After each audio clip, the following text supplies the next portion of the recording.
मैं रचना हूँ। अभी अभी शादी के बाद मैं और मेरे पति सूरज एक बड़े शहर में आ गए हैं।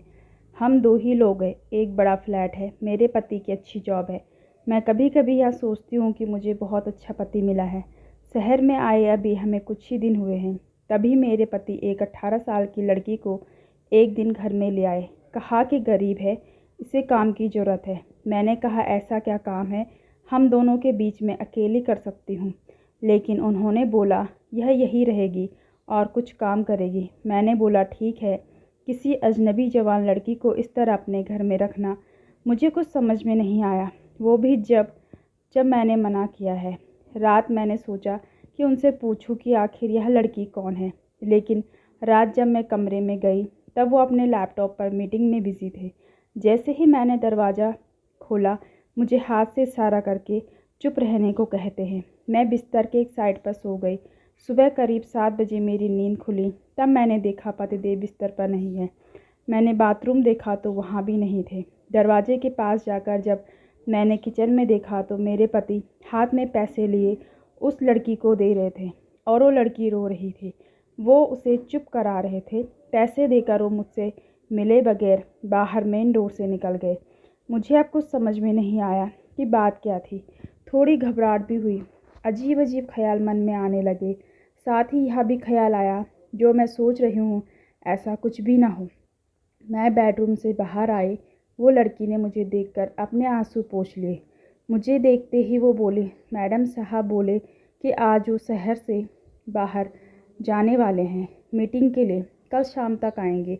आप सो रही थी इसलिए आपको उठाया नहीं। मुझे कहा कि आपको बता दे, मुझे उससे बात करने का बिल्कुल भी मन नहीं था, इसलिए मैंने उसकी तरफ देखा भी नहीं। बस अब मैं अपने बेडरूम में बैठी कुछ सोचने लगी। शादी को अभी 1 महीना ही हुआ है और मैं उनके बारे में न जाने क्या क्या सोचने लगी।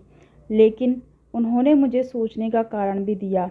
एक तो यह लड़की वो अचानक ले आए, मेरे मना करने के बाद भी उन्होंने इसे यहाँ काम पर रखा और आज वो उसे रुपए भी दे रहे थे। मैंने सोचा कि एक बार फ़ोन पर उनसे बात करके देखती हूँ। मैंने उन्हें फ़ोन लगाया पर उनका फ़ोन स्विच ऑफ बता रहा था। यह पहली बार था जब ऐसा हुआ कि उनका फ़ोन बंद है। अब मेरा सर और भी चकरा गया। इतने में वो लड़की रूम में चाय लेकर आती है। बोली, मैडम चाय। मैंने भी उसको पूछा तुम्हारा नाम क्या है।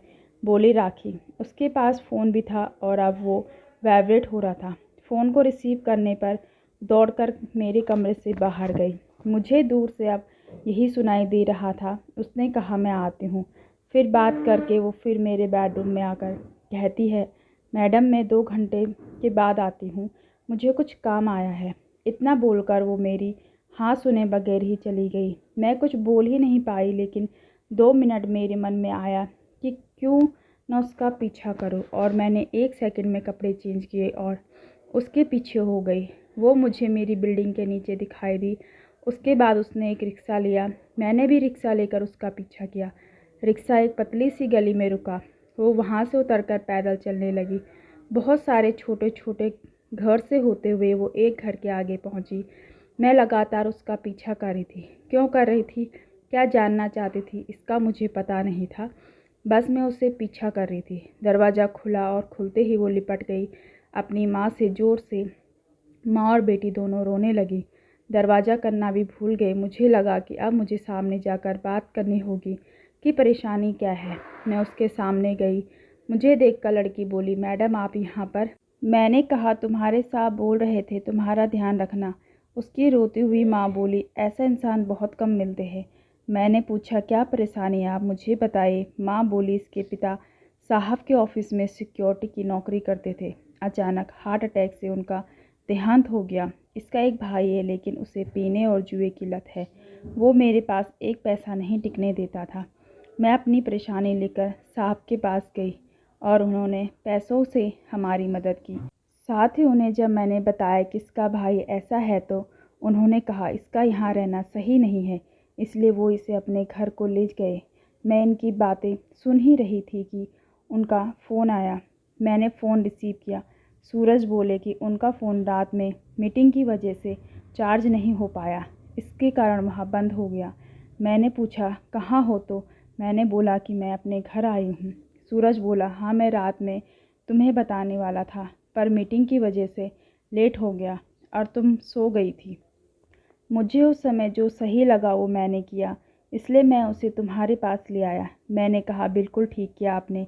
लड़की को लेकर फिर अपने फ्लैट पे चली गई। अब मैं अपने पति का और भी सम्मान करने लगी।